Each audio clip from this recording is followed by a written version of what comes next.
일주일을 기다린다고 하는 시간, 노르가즘. 노회찬 정의당 원내대표 나오셨습니다. 안녕하십니까. 예, 안녕하십니까. 문자가 쏟아지는 시간. 자, 저희가 제작진이 하는 말이 어제 정의당에서 연락이 와가지고, 예, 원내대표시니까, 정의당에서 뉴스공장 공개방송이, 몇 시에 끝나냐고요. 저녁에 중요한 일정이 있다고. 이분들 뉴스공장을 안 듣고 있는 거예요. 아니, 저녁에 듣고 있는데 예. 공개 방송이니까 예. 나는 사람들 청중이 있는 줄 알고. 청중은 있어요. 아, 청중이 눈앞 이제 오프라인에 있는 줄 알고. 오프라인도 있어요. 아, 그래요? 네. 근데 아침에 한다면서. 라이브로 합니다. 근데 새벽에 오는 겁니다. 그분들이. 실제로? 실제로. 이상한 청중들이네. 그분들이 희귀한 청중들. 물론 아직 그분들이 오지 않았기 때문에 네. 얼마나 올지는 모르겠습니다만은 지난 겨울에 했던 저희가 한번 해봤거든요. 꼭두 새벽에 한번 해볼까 하고 해봤더니 이 새벽에 7시 시작하려면 집에서 나오려면 5시쯤 나오셔야 되잖아요. 적어도 서울에 계셔도. 설마 5시 몇 명 오겠냐. 10명 올 것이다 했는데 1000명이 왔어요. 실제로? 네. 1000명 이상이 왔습니다. 네. 그렇기 때문에 바글바글 한 채 하시게 될 거예요. 이상한 분들이 많다는 걸 제가 몰랐네요. 새벽잠이 없으신 분들. 자, 다음 주 화요일입니다. 예, 다음 주 화요일이고. 그래서, 이게 녹화로 하겠거니 생각하셨구나. 예, 예. 예. 새벽에 라이브로 합니다. 아, 그러시고. 네. 처음 하셨군요. 그날 오시면은 새벽에 길을 길게 서 있는 거 보실 수 있습니다. 새벽에. 예. 네, 그분들에게 물어보세요. 왜 이러시냐고. 자, 첼로 꼭 들고 오시고요. 입당호서 들고 오세요. 입당호서 제가 자필로 하나 써가지고 입당함 이렇게 그날 제출할 테니까 네, 첼로 들고 오셔가지고 서로 교환하는 것으로. 자, 많습니다. 또 오늘 일주일 사이에 또 많은 사건이 쌓였어요. 우선 내일 바로 김명수 대법원장 후보자 인준 처리하는 날인데 지금 자유한국당과 바른정당은 이미 뭐 부결 의견을 당론으로 정했기 때문에 남은 것은 그리고 민주당하고 정의당은 통과시키는 것으로 정했으니까 남은 것은 국민의당입니다. 근데 이 정도 사안 되면은 국민의당 입장을 정해야 되는데 자율투표에 맡긴다고 하고 있어요. 이거 어떻게 생각하십니까? 예, 저는 굉장히 비겁한 행위라고 생각됩니다. 이 중요한 문제에 대해서 찬성하든 반대라든 명확하게 자기 뜻을 갖다가 이렇게 밝히는 게 더 필요한데 지금 말은 자율투표라고 하지만 당론이 없다고 하지만은 부결됐으면 좋겠다라는 그런 사인이야 다름없거든요. 왜냐하면 뭐 저도 원내대표를 맡고 있습니다만 이 사안이 부결되면 결코 안 되겠다 싶으면은 이건 당론으로다가 그렇죠. 찬성이다라고 이렇게 하는 거죠. 설득을 하고. 예, 설득도 해야 되는 것이고. 그냥 내버려둔다는 얘기는 만에 하나 부결돼도 좋다고 만에 하나가 가급적이면 부결됐으면 가급적이면. 예. 다만 그러면 왜 부결을 당론으로 안 하느냐. 부결에 대한 책임은 지고 싶지 않다는 거죠. 그렇죠. 예. 부결시키고 싶은데 그 책임은 지고 싶지 않으니까 자율투표라고 하는 거 아닙니까? 가급적인 게 부결되는 상황을 가급적 만들고 싶다. 다만 부결의 책임은 지고 싶지 않다. 지난번에도 부결됐을 때도 보면은 한편으로는 힘을 과시했다고 얘기해놓고 또 다른 한편으로는 반란표는 민주당 안에서 나왔을 것이다. 이런 식으로 이제 책임을 전가하지 않았습니까? 원래 이 자율이라는 게 자율신경이라는 거는 무의식적으로 작동하는 신경들 호흡이라거나 가만히 있어도 되는 이게 자율이거든요. 그러니까 그냥 의식 없이 무의식 상태로 투표하겠다. 정신 없는 분들이죠. 정신 없는 분들. 아니, 이게 사법부 수장이고 지금, 헌재 수장도 공소이기 때문에, 이 정도 되는 인사면 당의 당론이 있는 게 맞는 거죠. 찬성해서, 거기 정치적 책임을 지든 반대해서 정치적 책임을 지든 책임을 져야 되는데, 지금 우리 사법부가 단순히 임기가 이제 다 가득 찬 대법원장이 물러나고 새 사람이 필요한 그런 수준이 아니고, 사법부에 대한 신뢰도가 OECD 회원국 중에서 제일 낮습니다. 우리가. 바닥이고요. 그다음에 법관들에게 여론조사를 갖다 한 결과를 보면은 법관들이 대법원 그 수뇌부를 갖다가 신뢰하지 않아요. 예, 눈치 보고. 여기 사법부 자체가 지금 중증 환자예요. 예. 그렇다면 이게 비상한 대책이 필요한 상황인데 다행히도 그 대통령이 처음 이렇게 생각했던 사람은 아니지만 몇 사람이 추천된 사람이 고사하면서 세 번째, 네 번째로 이렇게 지금 지명이 된 사람인데 오히려 이제까지 되던 분들보다 더 적임자다. 예. 이 그동안에 그 사법부에 대한 개혁에 대한 의지가 실천적으로도 검증된 분이거든요. 예, 그리고 대법관 하지 않았다는 거는 이번에는 좋은 경력이라고 봅니다. 과거의 관행에 물들지 않았다는 점에서요. 그리고 이제까지 30년을 재판한 사람인데 단 한 건도 편향된 판결이라고 지목된 적이 없는 사람이에요. 네. 그 법원 내에서는 굉장히 존경받고 존중받는 분이거든요. 그래서 저는 그 문재인 정부가 운이 좋다고 봐요. 어떻게 좋다. 이런 사람을 구했는가 싶을 정도로. 그게 네. 싫은 거죠. 그러니까 지금 사법부 망가진 사법부를 갖다가 바로 고칠 수 있는 의사가 한 명 힘들게 구해졌는데 예. 그 의사 나는 마음에 안 든다. 왜 마음에 안 드냐. 그건 당신이 지명했으니까 마음에 안 든다. 이 얘기 아니에요. 그거 하나밖에 없죠. 그거밖에 예. 없는 거죠. 결정적 하자는 없다. 하자는 없는 것으로 보인다라고도 말해요. 그런데 문재인 정부가 지명했고, 그리고 그 이전에 보수정당이 마음에 들어했던 양승태 체제하고는 반대로 갈 것 같으니까 싫어하는 거겠죠. 예. 그러니까 너 잘 되는 거 싫어 이 얘기죠. 근데 그게 커져가지고 대한민국 잘 되는 거 싫어 지금 일까지 온 거죠. 자, 그런데 이제 이 김명수 대법원장 후보자 인준을 막고 낙마시키려고 하는 시도가 사실은 청문회에서 있었고 그 청문회에 등장한 정보들을 보면 예를 들어서 전국 법원장 회의에서 발언 내용, 뭐 특정 인사 정보, 법원 모임 정보 이런 것들은 제가 여러 군데 물어보니까 이건 법원 행정처에 기본적으로 취합되는 정보라고. 그렇게 생각해보면 법원 행정처가 현재 법원 행정처가 며칠 남지도 않았는데 양승태 체제가 다음 대법원장 후보자의 인준에 방해가 되는 정보를 자유한국당에 줬다 이렇게 추정할 수 있는 내용 아닙니까? 이러면 정말 전례가 없는 거 아닙니까? 현 대법원장 체제가. 저도 상당히 그 의아하게 생각하는 것이 그때 나온 여러 가지 그 정보들은 네. 법원 행정 전반을 들여다볼 수 있는 소수의 사람만이 알 수 네. 있는 정보이기 때문에 네. 그냥 뭐 지방에 있는 어떤 법원장 이런 사람들이 알 수 있는 게 아니거든요. 그러니까요.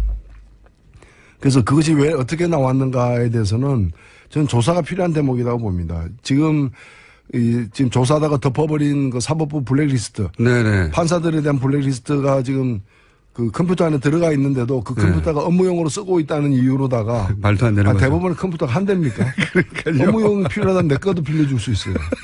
근데 그걸 다른 판사가 업무용으로 쓰고 있다는 이유로다가 열어볼 수 없다는 거예요. 네, 말도 안 되는 거죠. 이런 것들이 재조사가 돼야 되는데 그 과정에서 지금 이런 이제 어찌 보면 이제 내부 정보죠. 그렇죠. 대법원장은 그 국민으로부터 권한을 위임받은 국회에서 청문회를 거쳐가지고 적절한 또 국회 표결을 거쳐가지고 이렇게 임명이 되는 자리인데 여기에다가 이상한 정보를 갖다가 역정보나 이런 걸 갖다가 흘리는 그 어떤 배경이 무엇인지 또 누가 있는지는 반드시 밝혀내야 된다고 봅니다. 그런데 그 배경이 이런 추정과 정황 혹은 뭐 추측처럼 실제로 현 대법원장 하에 사람들이 그 정보를 줬다면 이거는 듣도 보도 못한 일입니다. 임기가 며칠 남지 않은 현 대법원장 체제가 다음 대법원장 체제를 사보타지 한다는 거 아닙니까? 그렇게 해석될 수 있는 일이잖아요, 이게. 그 MB의 국정원이 네. 그 대통령 선거에 자신들이 싫어하는 사람이 대통령이 되지 않도록 작업하는 거하고 똑같은 거죠. 똑같은 거죠. 예. 저는 그래서 이게 굉장히 큰 문제라고 생각하거든요. 예, 대단히 큰 문제죠. 그래서 말씀하신 대로 밝혀봐야 될 사안이라고 생각이 들고 인준 전망은 어떻게 보십니까? 이거 지금 아슬아슬합니다, 사실은. 아슬아슬합니다. 아슬아슬하고 저는 정말 이 자리를 빌어서 국민의당에 호소하고 싶어요. 이거는 이 문제는 당리당략으로 볼 문제가 아니에요. 대한민국이 어디로 가느냐의 문제하고 똑같은 거고 우리나라 지금 사법부의 어떤 문제는 심각하게 짝이 없거든요. 이걸 고칠 수 있는 어떤 기회를 갖다가 망가뜨려가지고 도대체 누구와 덕을 보느냐라는 거죠. 국민의당이 득 볼 것 같지 않은데요. 저는 아무리 봐도. 만약에 이인준이 안 됐어요. 네. 후보자. 그러면 이제 처음부터 다시 심하고 다시 해야 되는 거 아닙니까? 이 경우에는. 그렇죠. 그렇죠. 예. 꼭 필요한, 국회의원이 꼭 필요한 인사니까. 그러면 이제 다른 분을 해야 하는데, 그 김명수 대법원장 후보자가 그렇게 해서, 낙마하게 되고, 다른 사람이 오게 되고, 그게 국민의당에 과연 좋은 일인가. 아무리 생각해도 아닌 것 같아요. 대법원 자체도 문제인데, 대법원장을 새롭게 세우려는 것도 말도 안 되는 이유로다가 좌절하게 된다면은, 그 좌절감과 상처는 뭐 전국의 법관은 물론이고 많은 국민들에게도 주어지는 것이고 있을 수 없는 일이 발생하는 거죠. 자, 내일 또 결과가 나오겠죠. 네, 이 결과 뭐 국민의당 내부에서도 반반이라고 네, 그렇게들 표현하고 있던데 어떻게 될지 두고 봐야 되겠습니다. 그리고 또 법사에 계시니까 또 연결해서 공수처, 예, 자유한국당 엄청나게 반대하고 있습니다. 예. 자기들을 사찰할 거라고. 정확한 얘기죠, 뭐. 정확하니. 아니, 그 동네에 파출소가 새로 생긴다 그러니까 그 동네에 이제 폭력배들, 우범자들이 싫어하는 거하고 똑같은 거죠, 뭐. 아니, 뭐, 모기들이 반대한다고 F킬러 안 삽니까?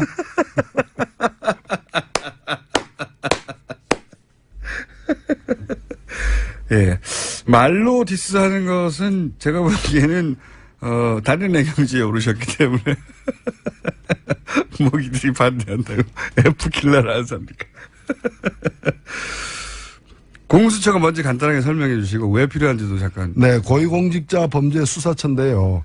이제까지 고위공직자들에 대한 그 여러 의혹이나 범죄가 발생할 때마다 검찰이 덮거나 또는 이제 이 수사 자체를 좀 편향되게 하거나 이 가볍게 솜방망이 처벌하는 이런 일들이 굉장히 많았어요. 네. 많다 보니까 뭐 대안으로서 이거는 검찰에게 맡기지 말자, 특검하자 이런 얘기가 바로바로 나오지 않습니까? 항상 해왔죠. 대표적으로 우리가 겪은 게 이제 이 박근혜 국정농단 사건 같은 경우에도 9월 달에 이제 최순실 등 이름이 거명되기 시작했는데 석 달간이나 묵혀놔가지고 수사 제대로 안 한 바람에 요새 증거인멸 많이 됐죠. 수백만 명의 국민들이 촛불 들고 나올 정도까지 된 거죠. 그래서 그 특검을 갖다가 하는 것도 한계가 있기 때문에 일종의 상설 특검을 제도화하는 게 공수처입니다.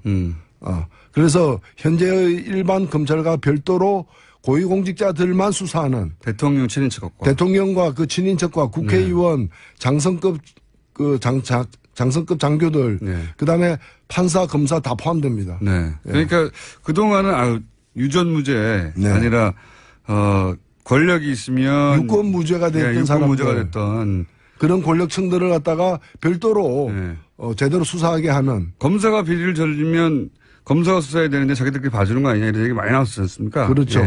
제대로 수사한 적도 없죠. 그래서 이거는 국민들의 절대적 지지를 받고 있는 그런 제도예요. 사법부도 대상이고 대통령과 대통령 친인척도 대상이고 소위 이제 고위공직자라고 머릿속에 떠올리는 사람들이 다 대상이 되는 거죠. 지금 재판 받고 있는 사람들 다 해당되는 겁니다. 다 해당되고 있고 국회의원도 당연히 해당이죠. 당연히 되죠.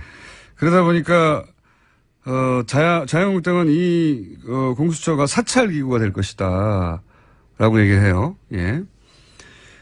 그 구성이 지금 현직 검사를 대다 놓는 건 아니죠.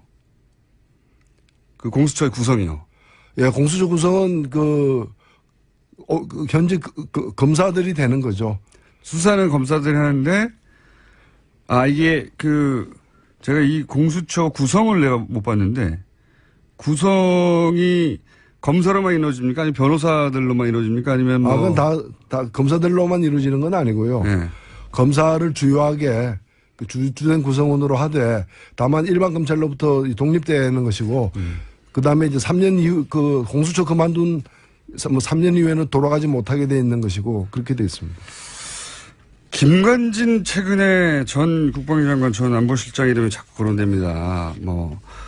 저 초계기부터 헬기 퇴역 직전 초계기나 이미 퇴역한 그리고 이제 사이버 사령부 사인도 있다. 대통령 그러니까 사이버 사령부가 댓글 공작하는 것을 알고 있었다는 얘기도 나오고 사드 기습 배치에도 지금 주요한 책임이 있는 것으로 지금 추정이 되고 있고, 요 일련의 사태에 대해서는 할 말 없으십니까? 국방비리 차원에서. 예, 그 부분은 특히나 이제 그 사이버 사령부의 어떤 그런 탈법적인 불법적인 그 사찰 행위에 그게 이제 그 물론 이제 명분은 그 자기들이 만든 것 같아요.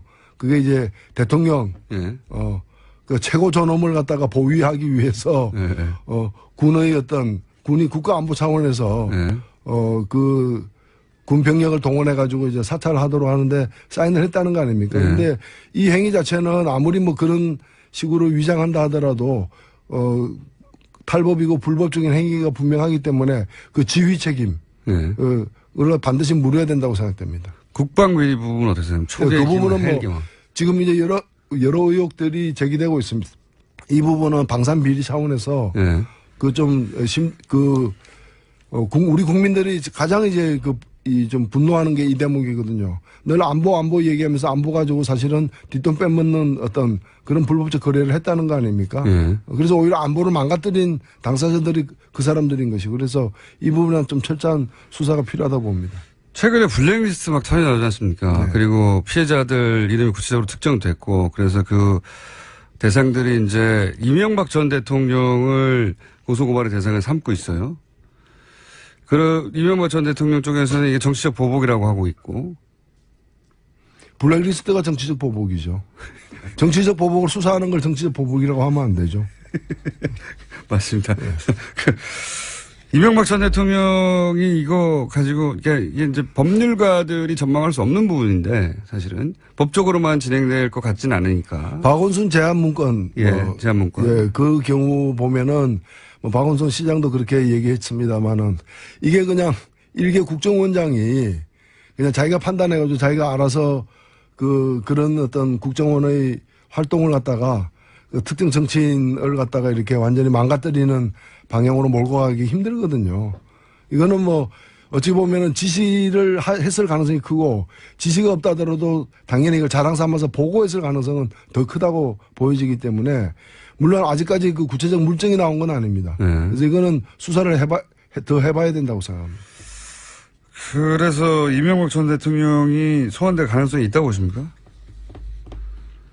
저는 소환되어야 한다고 보고요. 되어야 한다. 제대로 수사를 하려면은 일단 출국 금지부터 시키고 소환해야죠. 대통령은 홀로 가지 않는다. 홀로 가지 않는다. 한국 정치의 징크스 같은 건데 그 전에도 한 명이 구속되고 또 한 명이 구속됐잖아요. 전두환 노태우. 홀로 가지 않는다. 아, 이게 박근혜 전 대통령이 구속됐기 때문에 홀로 가지, 바로 그 전임자 다 물려준, 유산을 물려준, 국정원 유산을 물려준, 그 전임자 간다, 이렇게 말씀하신 거고. 전술핵 재배치를 자유한국당이 주장하면서 미국 갔다 온 건 어떻게 보십니까? 미국에서는 안 된다고 이제 당연히 했다고 하는데. 참 유례 없이 핵 구걸단이 이제 방매한 거죠. 한 핵 주십시오. 뭐 이렇게 한 핵 가지고. 주십시오. 이게 정말 작년에 왔던 각설이들이에요. 이게 때가 되면 나타나가지고 전술핵 배치하자. 안 되면 핵무장하자. 이게 지금 핵무장하는 방법이 있어요. 미국이 절대로 허용하지 않을 거니까 일단은 한미동맹을 파괴해야 됩니다. 그렇겠죠. 예. 파괴해야 되고 그리고 핵무장하려면 차라리 북한에다가 한핵 팔아라. 한핵 구걸단. 그리고 이게 핵으로서 핵을 막을 수 있는 게 사실 아니거든요. 네. 예를 들면 우리가 우리 청취자 여러분들도 집에 권총 있으면 밤에 안심됩니까? 오히려 집에 권총 있으면 밤에 더 불안할 거예요. 권총이 있어본 적이 없어가지고. 그러니까 예를 들면 권총 강도가 나타났다고 해가지고 집집마다 권총을 갖고 있으면 어떻게 됩니까?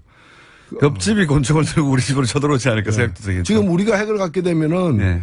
북한 핵 보유하려고 하는 걸 지금 핵 개발하는 걸 묵인할 수밖에 없는 거고. 인정할 수밖에 그다음에 없죠, 핵이니까. 일본 핵무장하는 것도 우리가 반대할 수가 없는 거고. 대만도 되고 그렇게 되면은 안 그래도 우리가 세계 최고의 원자력 발전소 밀집 지역인데 핵무기 밀집 지역.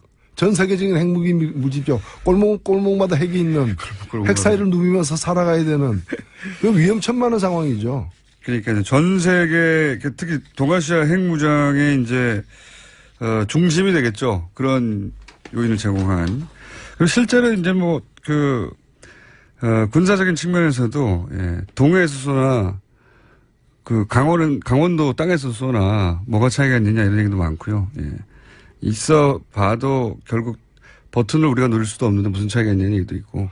그러니까 예를 들면 전술핵 핵무기를 갖다가 탑재한 그 비행기가 예. 그 오산 비행장에 있다. 예. 거기서 떠서 가는 거나 떨어뜨린다는 거는. 괌에서 출발하는 거는 시간차 거의 안 나고요. 괌이 더 빠르다는 얘기도 있습니다. 예. 오산에 그 핵무기가 있으면은 그 핵무기를 선제 공격으로 폭파하려는 그 표적이 되는 거죠. 그렇겠죠. 예. 그러니까 대한민국 내에 표적을 더 많이 만들자는 뜻밖에 더 됩니까? 그러니까 버튼도 없이 그래서 핵 구걸 탔는데 한 핵 주십시오. 빵 터지는. 자, 마지막 질문인데요. 최근에 이런 기사가 떠서 제가 여쭤보려고 합니다. 최근에 이제 안철수 전 대표가 정치일선에 복귀하면서부터 이제 여러 가지 파란을 일으키고 있는데 긍정적이든 부정적이든 어제 이런 기사가 하나 떠가지고 제가 여쭤보려고. 정계 입문 5주년을 맞아서 안철수 대표가 얻은 것과 잃은 것, 뭐 이런 식의 기사였어요. 네, 제가 자세히 읽어보지는 않았지만 5주년이 됐구나 하면서 그 기사를 봤는데, 개인적으로 어떻게 평가하십니까? 얻은 것, 잃은 것, 혹은 뭐 잃은 것, 못 잃은 것, 뭐 등등 종합적인 평가를 해보시자면? 예. 뭐 정치인이 계속해서 실패에도 불구하고 다시 도전하고 하는 거는 뭐 저는 충분히 있을 수 있고, 예. 당연한 거라고 생각됩니다. 다만 안철수 대표 같은 경우에는 처음 출발할 때 상당히 많은 국민들이 좀 기대를 했었거든요. 그렇죠. 예. 네. 그 기대는 개인에 대한 기대라기보다는 그 개인을 통해서 새 정치가 실현되기를 기대했던 것이고. 기존 정치에 대한 어떤 염증 같은 것도 있었고. 예. 예. 근데 뭐 현상이라 불렀죠, 그래서. 예, 그렇죠. 근데 지금 보면은 그 새 정치는 거의 없어졌다고 보여집니다. 그 안철수 대표에게 새 정치를 기대하는 그런 현상도 없어졌고요. 오히려 정치를 하면서 이렇게 여러 가지 정치의 또 안 좋은 새 정치로 씻어내려고 했던 그런 정치의 얼룩들을 오히려 더 많이 갖게 된 거 아니냐. 현상이 증상으로 바뀐. 현상이 증상으로 바뀐. 홀대론에 대해서 어떻게 생각하십니까? 요즘 물론 본인은 홀대라고 표현하지는 않지만 호남에도 이제 홀대론을 얘기하고 있고. 아니 그분 얘기를 영남에서도 홀대. 그렇죠. 얘기하고 그러니까 있고요. 얘기를 종합하면은 대한민국이 홀대를 받고 있다는 건데. 그게 예, 전국 홀대론이죠. 예, 그래서 그거는 좀 제가 볼 때는 이미 다 지나간 새 정치란 게 뭡니까? 사실은 지역 편파적인 어떤 지역 감정에 기반해 가지고 그걸 정치적으로 악용한 그런 구태의연한 정치를 갖다가 벗어나자는 거 아닙니까? 근데 지금 보면은 벗어나자고 했다는 그 정치 방식 그걸 그대로 앞장서서 솔선수범해서 실현하고 있는 거죠. 개인적으로 좀 안타까운 면이 있습니다. 네. 저도 기대가 많았었기 때문에 안철수 전 대표가 처음 등장했을 때 전 대표가 아니죠. 현 대표죠.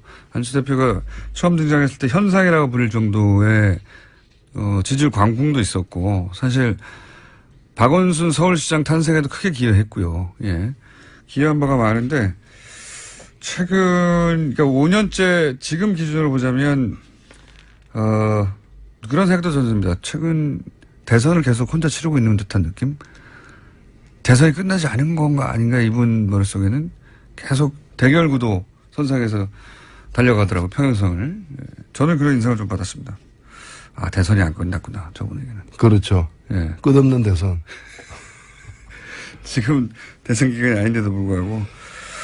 저는 뭐 5년이 또 꺾어지는 해이기도 하기 때문에 정말 한국 정치를 위해서, 정치 발전을 위해서도 그렇고 좀 초심으로 돌아가기를.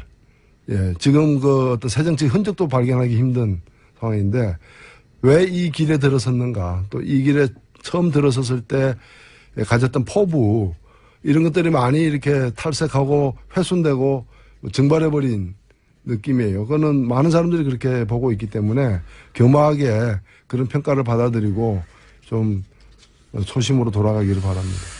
다른 것 떠나서 저는 이제 문재인 대통령에 대한 어떤 사적 감정이 어떤 결정의 에너지원이 되는 거 아닌가 싶은. 근데요. 그게 모든 건 아니지만. 제가 말씀드리고 싶은 건 두 사람이 다시 대결할 일은 없잖아요. 선거에서. 그렇잖아요. 이제 없죠, 영원히. 예. 그 현실을 인정하는 게 가장 중요하다고 봅니다. 그러니까 지금 문재인 대통령 정부가 내건 여러 가지들 중에 상당 부분은 본인이 내걸었던 거하고 같거든요. 다만 그걸 할 수 있는 권력을 갖다가 그 선거를 국민들이 이제 문재인 대통령이 주었던 것이거라. 그렇다면은 그런 것들이 실현되는데 협조해야죠. 그게 자신의 어떤 정당성을 더 확보하는 길이라고 저는 생각합니다. 저도 그렇게 생각하는데 사람이 이제 감정의 동물인지라 물론 뭐 감정 때문에 그러는 거냐고 하면 본인은 펄쩍 뛸 일이긴 하겠지만 이때까지의 선택의 누적을 쭉 그 궤적을 보면 그런 게 아닌가 하는 의심이 좀 듭니다. 저는. 네. 자, 오늘은 여기까지 해야 될 것 같습니다. 지금까지 여러분들이 항상 기다리시는 노르가즘 다음 주에는 공개 방송으로 화요일 날 원래 수요일이거든요. 예. 네. 근데 화요일 날 노회찬 원내대표님이 공개 방송에 나오시니까 새벽에 많이들 와주세요. 그날 뵙겠습니다. 한번 해주세요. 예, 그날 뵙겠습니다. 노회찬 원내대표였습니다. 감사합니다. 길게 서 있는 거 보실 수 있습니다. 새벽에. 예. 네, 그분들에게 물어보세요. 왜 이러시냐고. 자, 첼로 꼭 들고 오시고요. 입당원서 들고 오세요. 입당원서 제가 자필로 하나 써가지고 입당함 이렇게 그날 제출할 테니까 네, 첼로 들고 오셔가지고 서로 교환하는 것으로.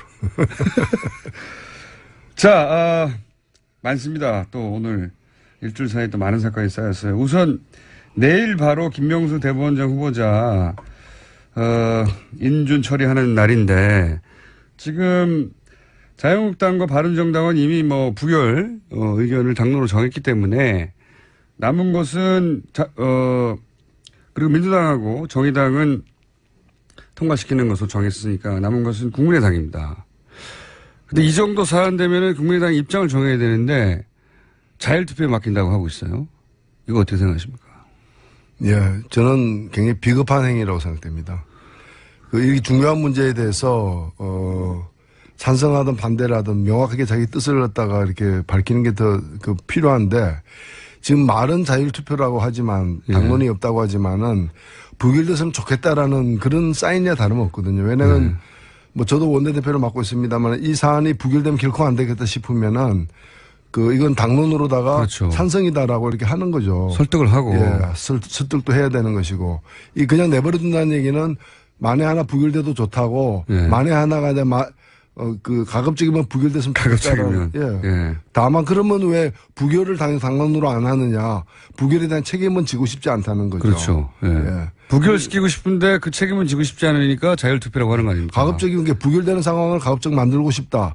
다만 부결의 책임은 지고 싶지 않다. 지난번에도 부결됐을 때도 보면은 한편으로는 힘을 과시했다고 얘기해놓고 또 다른 한편으로는 반란표는 민주당 안에서 나왔을 것이다. 이런 식으로 이제 책임을 전가하지 않았습니까?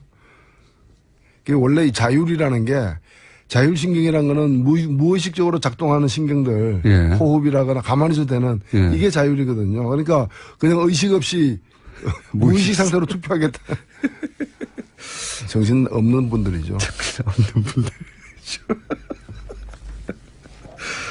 아니 이게 사법부 수장인 거 지금 헌재 수장도 공소이기 때문에 이 정도 되는 인사면 당의 당론이 있는 게 맞는 거죠. 찬성해서 거기 정치적 책임을 지든 반대해서 정치적 책임을 지든 책임을 져야 되는데 지금 우리 사법부가 단순히 임기가 이제 다 가득 찬 대법원장이 물러나고 새 사람이 필요한 그런 수준이 아니고 사법부에 대한 신뢰도가 OECD 회원국 중에서 제일 낮습니다. 우리가.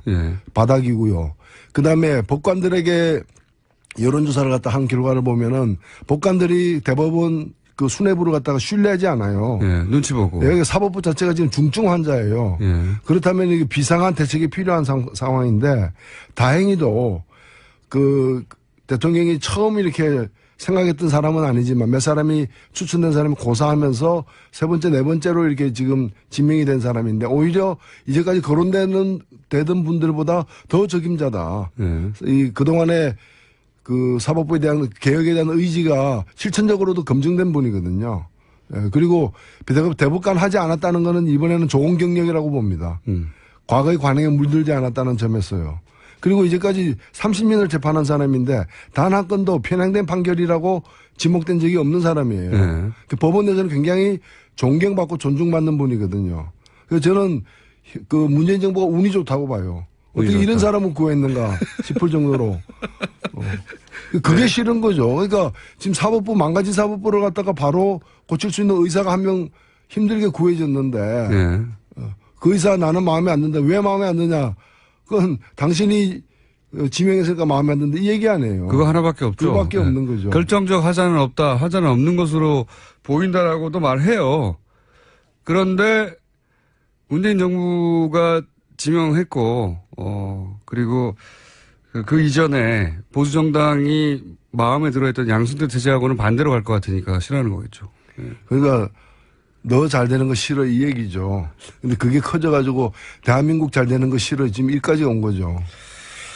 자, 그런데 이제 이 김명수 대법원장 후보자 인준을 막고 낙마시키려고 하는 시도가 사실은 청문회에서 있었고 그 청문회에 등장한 정보들을 보면 예를 들어서 전국 법원장 회의에서 발언 내용, 뭐 특정 인사 정보, 법원 모임 정보 이런 것들은 법원 제가 여러 군데 물어보니까 이건 법원 행정처에 기본적으로 취합되는 정보라고 그렇게 생각해보면 법원 행정처가 현재 법원 행정처가 며칠 남지도 않았는데 양승태 체제가 다음 대법원장 후보자의 인준에 방해가 되는 정보를 자유한국당에 줬다 이렇게 추정할 수 있는 내용 아닙니까? 이러면 정말 전례가 없는 거 아닙니까? 현 대법원장 체제가. 저도 상당히 그 의아하게 생각하는 것이 그때 나온 여러 가지 그 정보들은 네. 법원 행정 전반을 들여다볼 수 있는 소수의 사람만이 알 수 네. 있는 정보이기 때문에 네. 그냥 뭐 지방에 있는 어떤 법원장 이런 사람들이 알 수 있는 게 아니거든요. 그러니까요. 그래서 그것이 왜 어떻게 나왔는가에 대해서는 저는 조사가 필요한 대목이라고 봅니다. 지금 조사하다가 덮어버린 그 사법부 블랙리스트. 네네. 판사들에 대한 블랙리스트가 지금 그 컴퓨터 안에 들어가 있는데도 그 컴퓨터가 업무용으로 쓰고 있다는 이유로다가. 말도 안 되는 거죠. 대법원의 컴퓨터가 한 대입니까? 그러니까요. 업무용 필요하다면 내 것도 빌려줄 수 있어요. 근데 그걸 다른 판사가 업무용으로 쓰고 있다는 이유로다가 열어볼 수 없다는 거예요. 네. 말도 안 되는 거죠. 이런 것들이 재조사가 돼야 되는데 그 과정에서 지금 이런 이제 어찌 보면 이제 내부 정보죠. 그렇죠. 대법원장은 그 국민으로부터 권한을 위임받은 국회에서 청문회를 거쳐가지고 적절한 또 국회 표결을 거쳐가지고 이렇게 임명이 되는 자리인데 여기에다가 이상한 정보를 갖다가 역정보나 이런 걸 갖다가 흘리는 그 어떤 배경이 무엇인지 또 누가 있는지는 반드시 밝혀내야 된다고 봅니다. 그런데 그 배경이 이런 추정과 정황 혹은 뭐 추측처럼 실제로 현 대법원장 하에 사람들이 그 정보를 줬다면 이거는 듣도 보도 못한 일입니다. 임기가 며칠 남지 않은 현 대법원장 체제가 다음 대법원장 일주일을 기다린다고 하는 시간 노르가즘 노회찬 정의당 원내대표 나오셨습니다. 안녕하십니까? 예, 안녕하십니까? 문자가 쏟아지는 시간. 자, 저희가 제작진이 하는 말이 어제 정의당에서 연락이 와가지고, 예, 원내대표시니까, 정의당에서 뉴스공장 공개방송이, 몇 시에 끝나냐고요. 저녁에 중요한 일정이 있다고. 이분들 뉴스공장을 안 듣고 있는 거예요. 아니, 저녁에 듣고 있는데, 예. 공개방송이니까, 네. 나는 사람들 청중이 있는 줄 알고, 청중은 있어요. 청중이 눈앞, 이제 오프라인에 있는 줄 알고. 오프라인도 있어요. 아, 그래요? 네. 근데 아침에 한다면서. 라이브로 합니다. 근데. 새벽에 오는 겁니다, 그분들이. 실제로? 실제로. 이상한 청중들이네. 그분들이. 희귀한 청중들. 물론 아직, 그분들 오지 않았기 때문에 얼마나 올지는 모르겠습니다만은 지난 겨울에 했던 저희가 한번 해봤거든요. 꽁트 새벽에 한번 해볼까 하고 해봤더니, 이 새벽에 7시 시작하려면 집에서 나오려면 5시쯤 나오셔야 되잖아요. 적어도. 서울에 계셔도. 설마 5시 몇 명 오겠냐. 10명 올 것이다 했는데 1000명이 왔어요. 실제로? 네. 1000명 이상이 왔습니다. 네. 그렇기 때문에 바글바글 한 채 하시게 될 이상한 거예요. 분들이 많다는 걸 제가 몰랐네요. 새벽잠이 없으신 분들. 자, 다음 주 화요일입니다. 예, 다음 주 화요일이고. 그래서, 이게 녹화로 하겠거니 생각하셨구나. 예, 예. 예. 새벽에 라이브로 합니다. 그러시군요. 네. 처음 하셨군요. 그날 오시면은 새벽에 길을 줄게